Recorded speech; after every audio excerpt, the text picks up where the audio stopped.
warahmatullahi wabarakatuh. Alhamdulillahilladzi arsala rasulahu bil huda wa dinil haqq liyudhhirahu 'ala ad-dini kullihi wa kafa billahi shahida. Asyhadu an la ilaha illallah wahdahu la syarika lah wa asyhadu anna Muhammadan 'abduhu wa rasuluhu alladzi la nabiyya ba'da. Amma ba'd. Qala Allah Ta'ala fi kitabihil karim, a'udzu billahi minasy syaithanir rajim. Wa min ayatihi al-lailu wan-nahar wasyamsu wal-qamar la tasjudu lisyamsi wala lil-qamar wasjudu lillahi alladzi khalaqahunna in kuntum iyyahu ta'budun.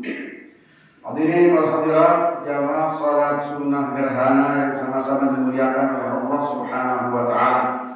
Pada saat ini Allah Subhanahu wa taala kembali memperlihatkan kepada kita di antara tanda-tanda kekuasaannya, yakni gerhana ini, seperti halnya yang terjadi pada saat ini, baik itu gerhana bulan ataupun juga gerhana matahari.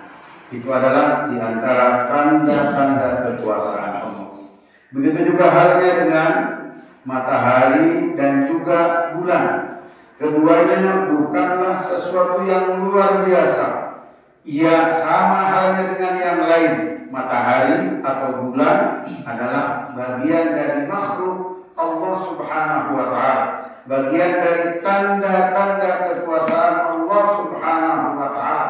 Maka ketika kita melihat tanda-tanda kekuasaan Allah Subhanahu wa taala yang harus tertanam dalam diri kita, yang harus direalisasikan dalam keseharian kita, yang harus senantiasa dikokohkan dalam hati kita adalah pengagungan kita kepada Zat Allah Subhanahu wa taala yang Maha Agung, yang menciptakan itu semua, yang mentakdirkan itu semua, di mana di balik takdir Allah tentunya ada hikmah yang Allah Subhanahu wa taala kehendaki untuk kita, termasuk juga takdir Allah yang terkait dengan gerhana ini. Allah Subhanahu wa taala memunculkan gerhana, menampilkan gerhana baik bulan ataupun juga matahari, karena Allah menginginkan kita sebagai bagian dari hamba-Nya yang beriman, yang menjadi bagian dari umat Rasulullah sallallahu alaihi wasallam, yang bertauhid kepada Allah Subhanahu wa taala, agar kita senantiasa mengokohkan dan menguatkan tauhid kita. Tidak ada yang kita sembah, tidak ada yang kita agungkan, tidak ada yang kita takutkan, tidak ada yang kita dekati kepadanya kecuali Allah Subhanahu wa taala. Terkait dengan hal ini Allah menegaskan dalam firman-Nya yang tadi saya bacakan di awal, yakni surat Fussilat ayat 37. Ya, kata Allah, "Wa min ayatihi al-lailu wan-nahar wasyamsu wal-qamar." Kata Allah, dan di antara tanda kekuasaan Allah itu adalah malam dan juga siang hari. Dan juga di antara tanda kekuasaan Allah itu adalah matahari dan juga bulan. Tapi itu makhluk Allah semuanya. Itu tanda kekuasaan Allah Subhanahu wa taala. Apapun yang terjadi dengannya, maka kata Allah Subhanahu wa taala, pesan utamanya terkait dengan ketauhidan kita.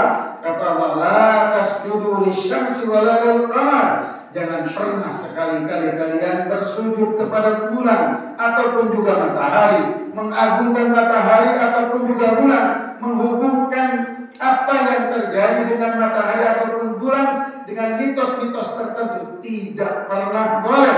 Kata Allah Subhanahu wa taala, wasjudu lillahi alladzi khalaqahunna. Tetaplah kalian mengesahkan Allah, beribadah kepadanya, karena Allah lah yang menciptakan itu semua, Allah lah yang menghendaki itu semua, Allah lah yang mengatur itu semua. Mereka semua tunduk terhadap ketentuan dan aturan Allah Subhanahu wa taala. Hadirin wal hadirat, jamaah yang sama-sama dimuliakan oleh Allah Subhanahu wa taala.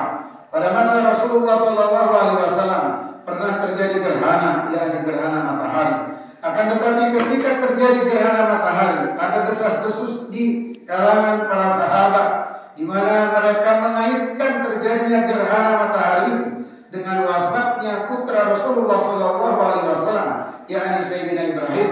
Karena terjadinya gerhana matahari ketika itu bertepatan dengan wafatnya putra Rasulullah sallallahu alaihi wasallam, yakni Sayyidina Ibrahim, sehingga muncullah desas-desus di kalangan sahabat ketika itu bahwasanya terjadinya gerhana matahari ikut bersedih terhadap atau dengan wafatnya putra Rasulullah SAW, yakni Sayyidina Ibrahim. Maka ketika Rasulullah SAW mendengar rumor seperti itu, desas-desus seperti itu, segera Rasulullah SAW tampil kepada mereka untuk menyelamatkan akidah mereka, untuk memurnikan tauhid mereka. Jangan sampai apa yang menjadi kehendak Allah, apa yang menjadi ketentuan Allah, apa yang telah ditakdirkan oleh Allah Subhanahu wa taala kemudian dikaitkan dengan mitos-mitos tertentu. Maka segera Rasulullah sallallahu alaihi wasallam membersihkan itu semua, mengantisipasi itu semua. Kata Rasulullah sallallahu alaihi wasallam, "Innasyamsa wal qamara ayatani min ayatillah. La yankhasifani li mauti ahadin wala li hayatihi." Rasulullah membersihkan akidah para sahabat ketika itu. Kata Rasulullah, ketahuilah bahwa sesungguhnya matahari dan bulan ayatani min ayatillah, merupakan dua tanda di antara tanda-tanda kekuasaan Allah Subhanahu wa taala, yang la yankhasifani li mauti ahadin aw li hayatihi. Rasul tegaskan terkait dengan wafatnya putra beliau yakni Sayyidina Ibrahim, kemudian terjadinya gerhana matahari ketika itu. Rasul tegaskan bahwasanya matahari ataupun juga bulan la yankhasifan, tidaklah terjadi gerhana pada keduanya disebabkan atau dikarenakan dengan lahirnya seseorang atau wafatnya seseorang. Rasul menegaskan seperti itu, ingin membersihkan dan memurnikan kembali ketauhidan dan akidah para sahabat ketika itu yang muncul rumor bahwasanya terjadinya gerhana matahari karena ikut bersedih terhadap wafatnya putra Rasulullah SAW, yakni Sayyidina Ibrahim. Maka segera Rasulullah SAW memurnikan akidah dan tauhid para sahabat ketika itu. Kemudian Rasulullah SAW sekaligus memberikan pendidikan, memberikan arahan, memberikan penjelasan apa yang harus dilakukan saat terjadi gerhana baik bulan ataupun juga matahari. Kata Rasul, "Fa'idza ra'aitum dzalika fad'ullaha wa kabbiru wa sallu wa tasaddaqu." Kata Rasulullah, maka dengan demikian apabila kalian melihat terjadi gerhana baik bulan ataupun juga matahari, maka kata Rasulullah, yang harus kalian lakukan bukan desas-desus sana sini mengaitkan dengan itu dan ini, mitos itu dan ini. Lah, tidak, kata Rasul. Akan tetapi yang kalian lakukan adalah fad'ullaha wa kabbiru wa sallu wa tasaddaqu. Segeralah kalian berdoa kepada Allah agar segera diberhentikan, diselesaikan gerhana ini. Bagaimana kalau tidak cerah kembali, tidak terang kembali, gelap selamanya? Allah dan yang Maha Kuasa. Makanya Allah Rasulullah SAW segera memberikan arahan. Kata Rasul, segera berdoa kepada Allah, kemudian kabbiru, agungkanlah Allah dengan bertakbir seperti yang sudah kita lakukan, dan juga berdoa sudah kita lakukan, alhamdulillah. Kemudian kata Rasulullah, sallu, dan salatlah kalian, ini salat sunat gerhana, alhamdulillah juga sudah kita laksanakan. Kemudian kata Rasulullah SAW, wa tasaddaqu, dan perbanyaklah sedekah, infak sedekah, dan alhamdulillah sudah kita laksanakan. Semua itu sudah kita laksanakan, alhamdulillah. Saat ini ketika terjadinya gerhana, kita selamat akidah kita, kita selamat tauhid kita, dan kita mencontoh sunnah Rasulullah Sallallahu Alaihi Wasallam. Kita berdoa, kita bertakbir, kita sholat, kita memperbanyak sedekah, dan sekaligus juga kita beristighfar, memohon ampun kepada Allah Subhanahu wa taala. Karena di antara hikmah di balik terjadinya gerhana, Allah Subhanahu wa taala ingin memberikan rasa takut kepada kita sebagai hamba-Nya, barangkali ada noda dan dosa dan durhaka yang pernah kita lakukan, kemudian kita belum sempat bertaubat kepada Allah Subhanahu wa Ta'ala.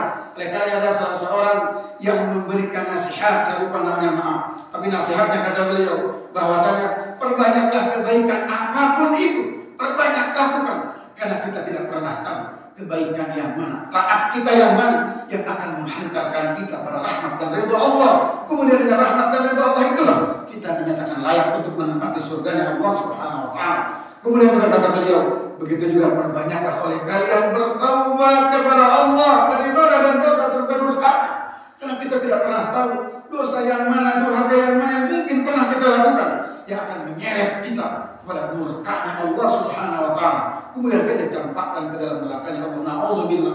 Maka begitu juga halnya dengan terjadinya gerhana ini. Rasul telah mencontohkan dalam riwayat Aisyah dikatakan bahwa ketika terjadi gerhana, Rasulullah SAW segera bangkit menuju masjid.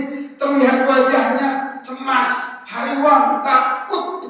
Kalau ini tidak kembali seperti semula, Rasul mengajak para sahabatnya untuk salat. Maka di dalam hadis Bukhari juga dikatakan bahwasanya kata Rasulullah sallallahu alaihi wasallam, "Ha inna hadhihi al-ayat allati yursilullahu biha." Bahwasanya kata Rasul, sesungguhnya ayat-ayat ini, yakni tanda-tanda kekuasaan Allah, gerhana ini maksudnya, allati yursilullahu biha, di mana Allah mengirimnya, Allah mentakdirkannya, Allah menentukannya. Kata Rasulullah SAW, "La takunu li mauti ahadin wa la li hayatihi." Gerhana tidaklah terjadi karena wafat atau lahirnya seseorang, akan tetapi kata Rasulullah, walakin yukhawwifullahu bihi ibadahu, akan tetapi kata Rasul, Allah ingin memberikan rasa takut kepada hambanya, agar hambanya menghadirkan rasa takut. Bagaimana kalau Allah menghisabnya saat itu, bagaimana kalau Allah memanggilnya saat itu, bagaimana kalau tidak terang lagi, kemudian terjadi kiamat, kemudian misalnya hamba Allah tersebut belum begitu banyak taatnya kepada Allah Subhanahu wa Ta'ala. Maka kata Rasulullah SAW, fa idza ra'aitum minha syai'an, maka apabila kalian melihat gerhana terjadi, baik bulan ataupun juga matahari, maka kata Rasulullah, fafza'u ila dzikrillahi wa du'aihi wastighfarihi. Maka kata Rasulullah, ketika kalian melihat gerhana bulan ataupun juga matahari, bersegeralah kalian berzikir kepada Allah, berdoa kepadanya, dan memperbanyak istighfar, memohon ampun kepada Allah dari noda dan dosa serta durhaka yang mungkin kita lakukan. Sehingga kalaupun misalnya qadarullah ini tidak lagi kembali seperti semula, bahkan Allah memanggil kita di saat gerhana ini terjadi, kita sudah melaksanakan sunnah Rasulullah SAW. Kita sudah mengokohkan tauhid dan akidah kita. Kita sudah berpegang teguh dengan sunnah Rasulullah SAW. Kita memperbanyak doa, kita sholat, kita beristighfar dan berbanyak infak dan sedekah, berdoa kepada Allah, memohon ampun kepadanya. Kalaupun Allah memanggil kita saat terjadi gerhana baik bulan ataupun matahari, maka semuanya sudah bersih, akidah kita selamat. Kemudian kita juga telah memohon ampun kepada Allah Subhanahu wa Ta'ala. Tentunya husnul khatimah yang akan kita dapatkan. Tapi terpenting daripada itu, yang lebih penting adalah kita tetap senantiasa menjaga dan memandisikan akidah dan tauhid kita. Jangan sampai terjadinya gerhana ini kemudian dikaitkan dengan mitos ini, mitos itu, dan lain sebagainya. Sungguh itu bertolak belakang dengan apa yang seharusnya kita tanamkan dalam diri kita sebagai bagian dari hamba Allah Subhanahu wa Ta'ala yang beriman. Maka oleh karenanya hadirin jamaah yang sama-sama dimuliakan oleh Allah Subhanahu wa Ta'ala, mari kita berdoa kepada Allah, mudah-mudahan Allah Subhanahu wa Ta'ala, zat yang maha menggenggam kehidupan kita, zat yang maha membolak-balikan hati kita. Mudah-mudahan Allah senantiasa memberikan keistiqomahan kepada kita untuk senantiasa bertauhid kepadanya, taat dan takwa kepadanya sampai akhir hayat nanti. Mudah-mudahan kita mendapatkan predikat husnul khatimah. Amin ya rabbal alamin. Rabbana hab lana min azwajina wa dhurriyyatina qurrata a'yun waj'alna lil muttaqina imama. Rabbana shrif 'anna adzab jahannam inna adzabaha kana gharama. Rabbana atina fid dunya hasanah wa fil akhirati hasanah wa qina adzaban nar. Ibadallah, qul qawli hadza astaghfirullah li wa lakum.